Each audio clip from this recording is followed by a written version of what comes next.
సుమన్ టీవీలో మీ business promotions కోసం ఈ కింది నెంబర్ను సంప్రదించగలరు.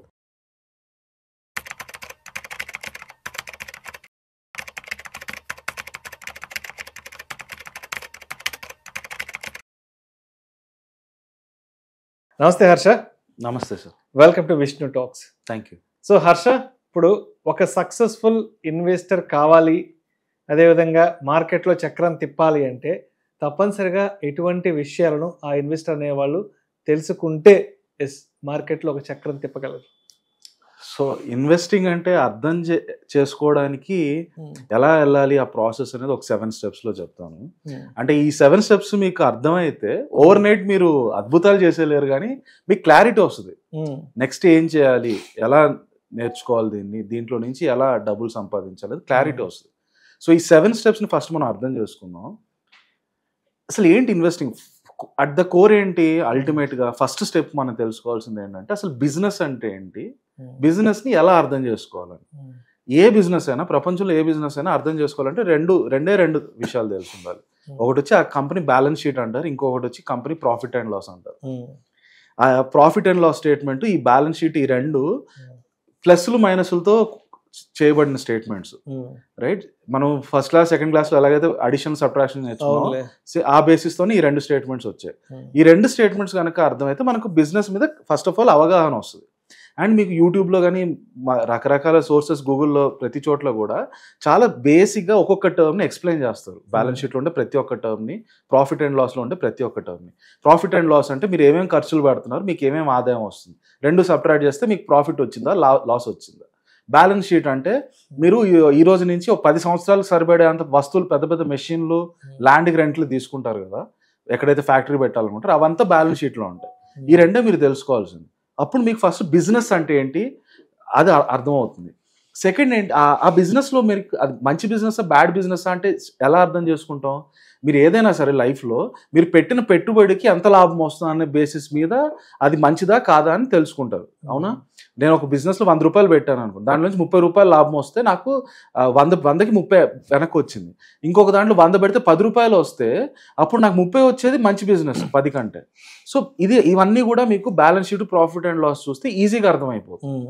So that is your first step. First ఏంటి, balance sheet, profit and loss, ఈ 2 స్టేట్మెంట్స్ అంటే ఏంటి, బిజినెస్ అంటే ఏంటి, క్లారిటీ ఉండాలి. రెండోది వచ్చి వాల్యుయేషన్ అనే వర్డ్ని చాలా క్లియర్గా అర్థం చేసుకోవాలి. వాల్యుయేషన్ అంటే ఏంటి, ప్రైస్ టు ఎర్నింగ్స్, పిఈ అంటే ఏంటి, ప్రైస్ టు బుక్, P/V అంటే ఏంటి, EBITDA అంటే ఏంటి. మార్కెట్లో వాల్యుయేషన్స్ అనే దానికి మీరు చూసారంటే ప్రతిరోజు ప్రతి బిజినెస్ పేపర్స్లో వాల్యుయేషన్ అనే వర్డ్ ఒక 100 సార్లు వస్తుంది. వాల్యుయేషన్ అనే పదాన్ని మీరు చాలా క్రిస్టల్ క్లియర్గా అర్థం చేసుకోవాలి. రైట్, ఈ వాల్యుయేషన్ అర్థం చేసుకోవాలంటే, సింపుల్గా చేసుకోవాలంటే, స్క్రీనర్ అనే వెబ్సైట్ ఉంటుంది. దాని మీద ప్రతి కంపెనీ వాల్యుయేషన్స్, ఫండమెంటల్స్ అన్నీ ఉంటాయి. మనం ఫస్ట్ స్టెప్లో మాట్లాడుకున్న balance sheet, profit and loss స్టేట్మెంట్లు ఉంటాయి. At the same time second స్టెప్లో మనం ఏదైతే వాల్యుయేషన్ మాట్లాడుతున్నామో ఈ వాల్యుయేషన్ కూడా గ్రాఫ్లో ఉంటుంది ఆ స్క్రీనర్ వెబ్సైట్ మీద. దాని మీద మీరు చూసారంటే అలల్లాగా పైకి కిందకి వెళ్తుంటుంది ఆ గ్రాఫ్. రైట్, అది కిందకు వచ్చినప్పుడు లో వాల్యుయేషన్ అని అర్థం, అది పైకి వెళ్ళినప్పుడు హై వాల్యుయేషన్ అని అర్థం. మనం ఎప్పుడైతే లో వాల్యుయేషన్లో కొని హై వాల్యుయేషన్లో అమ్మితే అప్పుడు మనకు లాభం అవుతుంది. అదే హై వాల్యుయేషన్లో కొన్నాం అంటే నష్టపోతాం, ఎందుకంటే అది మళ్ళీ తర్వాత కిందకి లో వాల్యుయేషన్ వస్తుంది, పైకి కిందకి వెళ్తుంది. ఈ వాల్యుయేషన్ అంటే ఏంటి, పిఈ అంటే ఏంటి, P/B అంటే ఏంటి, ఈ పదాలని క్లారిటీ తెచ్చుకోవాలి. That is your second step. ఈ 2 స్టెప్స్ కనుక మీకు అర్థమైతే, మీరు టీవీలో CNBCలో పెట్టినప్పుడు కింద స్టాక్ ప్రైస్లు వెళ్తూ ఉంటాయి కదా, స్క్రాల్ అవుతూ ఉంటాయి. రైట్, ఆ ప్రైస్ ఏంటనేది మీకు, ఆ ప్రైస్ వచ్చి first step multiplied by second step, ఆ నంబర్ వస్తుంది. Simple multiplication. ఫస్ట్ స్టెప్లో మనకి ప్రాఫిట్ అంటే తెలుస్తుంది, సెకండ్ స్టెప్లో వాల్యుయేషన్ అంటే తెలుస్తుంది. ప్రాఫిట్ ఇంటూ వాల్యుయేషన్ మనకి టీవీలో కిందకి వెళ్ళే నంబర్. అది మీకు ఫస్ట్ ఆఫ్ ఆల్ ఆ నంబర్ ఏంటో, దాని బ్యాక్గ్రౌండ్ ఏంటనే క్లారిటీ వస్తుంది first 2 steps. At the same time ఈ ఫస్ట్ 2 స్టెప్స్ చేసినప్పుడు మనకి ఒక బిజినెస్ అంటే ఏంటో పూర్తిగా అర్థం అవుతుంది. కొంచెం టాప్ యాంగిల్లో పైకి వచ్చి చూస్తే నెక్స్ట్ బిజినెస్ పైన ఏముంటుంది, అది ఉండే ఇండస్ట్రీ ఏంటి, ఆ ఇండస్ట్రీలో అలాంటి బిజినెస్లు చాలా ఉంటాయి. రైట్, ఇట్లా 4-5 రకరకాల బిజినెస్లు ఒక గ్రూప్ చేసాం అనుకోండి, 10 బిజినెస్లు అందరూ ఒకటే ప్రోడక్ట్స్ తీసుకొస్తాం, వీళ్ళందరినీ కలిపి మనం ఇండస్ట్రీ అంటాం. ఇండస్ట్రీని అర్థం చేసుకోవాలి నెక్స్ట్ లెవెల్. ఇండస్ట్రీని at the same time sectors అంటే ఇట్లా 10 ఇండస్ట్రీలను కలిపితే ఇంకొంచెం పైకి వస్తే సెక్టర్ అవుతుంది అన్నమాట. రైట్, సో ఫర్ ఎగ్జాంపుల్ మీకు ఇప్పుడు కన్జ్యూమర్ డ్యూరబుల్స్ అని అంటాం. కన్జ్యూమర్ డ్యూరబుల్స్ లో ఆటోమొబైల్స్ అనేది ఒక ఇండస్ట్రీ, రైట్, జ్యువెలరీ అనేది ఒక ఇండస్ట్రీ. ఇలాంటి రకరకాల ఇండస్ట్రీస్ అన్ని మొత్తం కలిపితే కన్జ్యూమర్ డ్యూరబుల్స్ సెక్టర్ అవుతుంది. ఓకే, సో ఈ సెక్టర్ ఇండస్ట్రీ అంటే ఏంటి ఈజీగా ఎలా తెలుసుకోవాలంటే మీకు ఎన్ఎస్సి వెబ్సైట్ మీద ఇండస్ట్రీ సెక్టర్ క్లాసిఫికేషన్ చాలా క్లియర్గా ఉంటుంది. ఒక పీడిఎఫ్ దొరుకుతుంది. దాంట్లో ఇండియాలో ఉన్న ప్రతి సెక్టర్, దాంట్లో ఏ ఇండస్ట్రీస్ ఉన్నాయి, వాటిలో ఏ ఇండస్ట్రీ టైప్స్ ఉంటాయి, ఇది మొత్తం ఆ డేటా మొత్తం అక్కడ ఉంటుంది.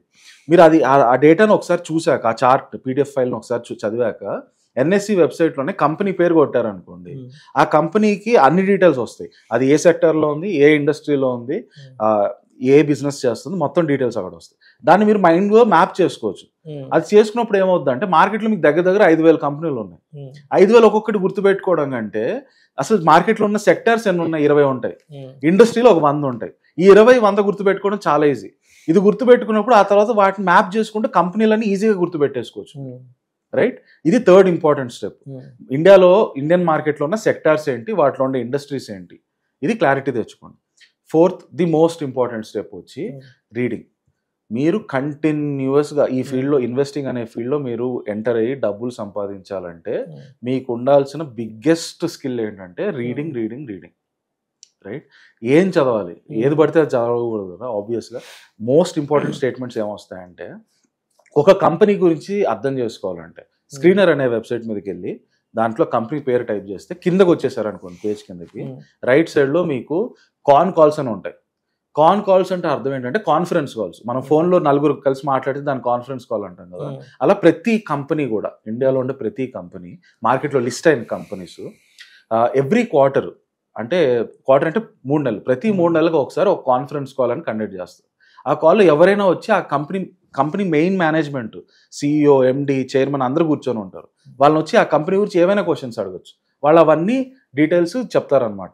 సో వాళ్ళని వచ్చి చాలా మంది ఏం అడుగుతారు, మీ కంపెనీ ఫ్యూచర్లో గ్రోత్ ఎలా ఉండబోతుంది, ఈ ఇండస్ట్రీలో గ్రోత్ ఎలా ఉంటుందని మీరు అనుకుంటున్నారు, మీ మార్జిన్స్ ఎలా ఉండబోతున్నాయి, ఇవన్నీ మీరు ఫస్ట్ స్టెప్లో ఏదైతే ఫైనాన్షియల్స్ చదువుతారో, బ్యాలెన్స్ షీట్, P&L, అక్కడ వస్తాయి ఈ వర్డ్స్ అన్ని. మార్జిన్స్ అంటే ఏంటి, గ్రోత్ అంటే ఏంటి, రైట్, ఫ్యూచర్లో ROE అంటే ఏంటి, ఇండస్ట్రీలో గ్రోత్ ఏంటి, ఇవన్నీ మీకు ఆ ఫస్ట్ స్టెప్లో వస్తాయి.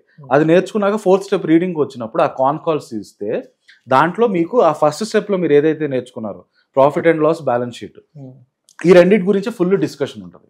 ఆ కంపెనీ టాప్ మేనేజ్మెంట్ మొత్తం ఎక్స్ప్లెయిన్ చేస్తారు. ఫ్యూచర్లో ఎలా ఉండబోతోంది, ప్రాఫిట్స్ పెరుగుతాయా, తగ్గుతాయా, మేము ఈరోజు ఇండియాలో ఉన్నాము, రేపు యూరోప్లోకి ఎక్స్పాండ్ అవుతామా, అమెరికాలోకి ఎక్స్పాండ్ అవుతామా, ఆస్ట్రేలియాలోకి ఎక్స్పాండ్ అవుతామా, ఇవన్నీ కూడా ఆ కాన్ కాల్స్లో ఉంటుంది. కాన్ కాల్స్ అనేది ఈజ్ అ సూపర్ సోర్స్ మీకు ఒక కంపెనీ గురించి అర్థం చేసుకోవాలి. సెకండ్, మనం థర్డ్ స్టెప్లో ఇండస్ట్రీ గురించి తెలుసుకోవాలనుకున్నాం కదా.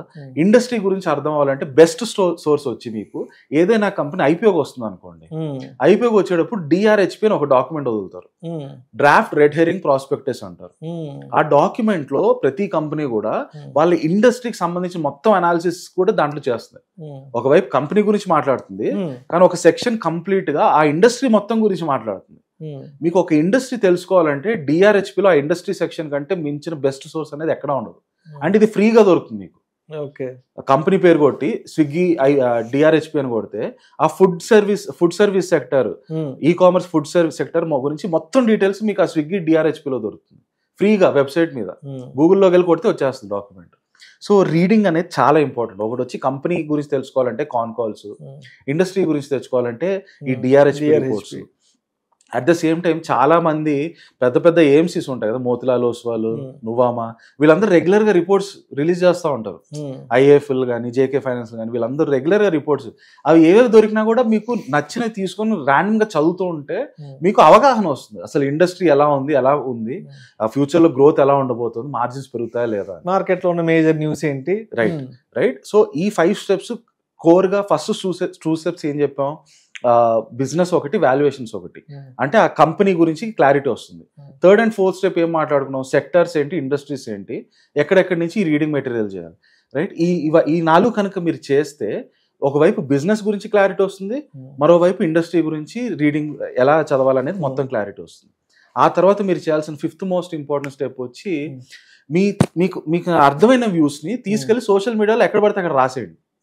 ట్విట్టర్ లాంటి ప్లేసుల్లో ఓకే చాలా మంది డిస్కస్లు చేస్తూ ఉంటారు స్టాక్స్ గురించి.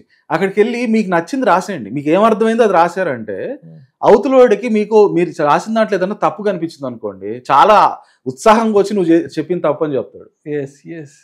అది వింటే మీకు బెనిఫిట్ ఎందుకు అవుతారంటే మీకు చెకింగ్ అవుతుంది అక్కడికక్కడే. అప్పుడు అతను చెప్పిన పాయింట్ ఇది కరెక్టా కాదా, ఇతను అన్నట్టు నేను నిజంగానే తప్పుగా ఆలోచించానా అంటే మన నాలెడ్జ్ లెవెల్స్ ని చెక్ చేసుకోవచ్చు, మనం ఎంత వరకు ఉన్నాం ఎంత మాత్రం ఉన్నాం అని. ఎగ్జాక్ట్లీ. సో మీకు నాలెడ్జ్ టెస్ట్ చేసుకోవడానికి social media is the best platform. మీకు ఏ స్టాక్స్ గురించి ఏమేమి అర్థమైతే ట్విట్టర్లో కానీ ఫేస్బుక్లో కానీ ఇంకా స్టాక్ స్పెసిఫిక్గా ఉంటాయి, వాల్యూ పికర్ ఫోరమ్స్ అని ఉంటాయి. సో ఆ ఫోరమ్స్కి వెళ్ళారంటే అక్కడ ఎక్స్క్లూజివ్లీ స్టాక్స్ వీటి గురించి డిస్కస్ చేస్తాం.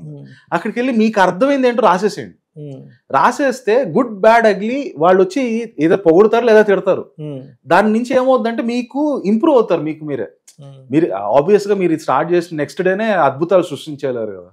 ఎప్పుడైతే మీకు అర్థం చేసుకొని మీకు అర్థమైంది రాశారంటే ఫీడ్బ్యాక్ వస్తుంది మీకు, either negative feedback or positive feedback. Positive feedback వస్తే గుడ్, మీరు నెక్స్ట్ కంపెనీకి వెళ్ళిపోండి.